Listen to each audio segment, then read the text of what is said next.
Resin art అనేది ఒక అద్భుతమైన కళ. దీనిలో రెసిన్ అనే ద్రవ పదార్థాన్ని ఉపయోగిస్తారు. దీనిలో రెండు ద్రవ పదార్థాలు ఉంటాయి, రెసిన్ మరియు హార్డెనర్.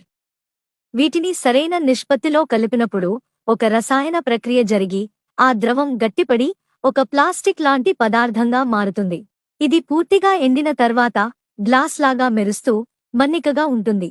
కళాకారులు ఈ రెసిన్ ద్రవానికి రంగులు, మెరుపులు, పూలు, ఆకులు, ఫోటోలు వంటి వాటిని కలిపి వివిధ ఆకృతులలో తయారు చేస్తారు. రెసిన్ ఉత్పత్తులు ఒక ప్రత్యేకమైన బహుమతిగా ఇవ్వడానికి లేదా ఇంటిని అందంగా అలంకరించుకోవడానికి చాలా ఉపయోగపడతాయి. ముఖ్యమైన లక్షణాలు: ఈ ఉత్పత్తులు చాలా కాలం పాటు మన్నుతాయి. ఇవి చెడిపోవు. కస్టమర్స్ కోరికలకు అనుగుణంగా ప్రత్యేకమైన వ్యక్తిగత వస్తువులను తయారు చేయవచ్చు. రెసిన్తో కీచైన్లు, పిల్లల గుర్తులు, పెద్దల జ్ఞాపకాలు, ఇయర్ రింగ్స్, ఫోటో ఫ్రేమ్లు, డెకరేటివ్ పెట్టెలు, డెకరేటివ్ ట్రేలు, ఫ్రిడ్జ్ మాగ్నెట్స్, గోడ గడియారాలు, వాల్ డెకోర్ ఐటమ్స్ మరియు ఆభరణాలు వంటి అనేక రకాల ఉత్పత్తులు కస్టమైజ్ చేస్తారు.